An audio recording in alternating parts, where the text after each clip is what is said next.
और आज जब हम 2047 तक एक विकसित राष्ट्र के लक्ष्य के साथ आगे बढ़ रहे हैं, तो हमें 3 बड़ी बातें ध्यान में रखनी होंगी। पहला, यह कि क्रिटिकल डिफेंस कैपेबिलिटीज में हमें high degree of self reliance achieve करनी होगी। दूसरा, हमें रक्षा के क्षेत्र में प्रोमिनेंट ग्लोबल एक्सपोर्टर बनना ही होगा। थर्ड, कटिंग एज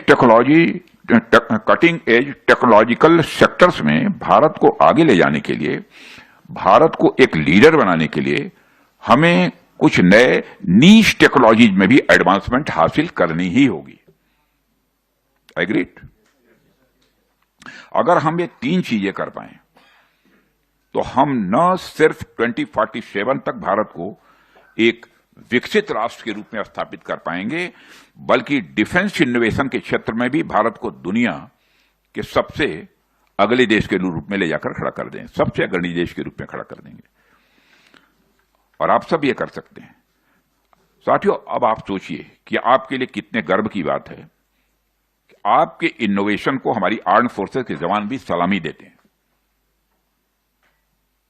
अभी हाल ही में आईडेक्स के 2 विनर्स, रेफी M5 नोएडा, मैं गया भी था वहां, और गुरुत्व सिस्टम्स को ऑपरेशन सिंदूर में उनके योगदान के लिए सम्मानित किया गया है।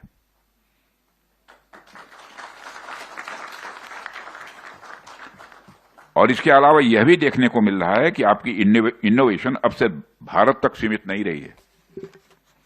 मुझे बताया गया है कि दुबई एयर शो 2025 में भारत के कई स्टार्टअप्स अपनी गेम चेंजिंग टेक्नोलॉजीज का एग्जीबिशन करने जा रहे हैं। मैं भी जाने वाला हूं उसमें। और आप सब जितना आगे बढ़ रहे हैं, सरकार उससे भी कहीं आगे बढ़कर आपका सहयोग तैयार करने के लिए आपके साथ खड़ी है।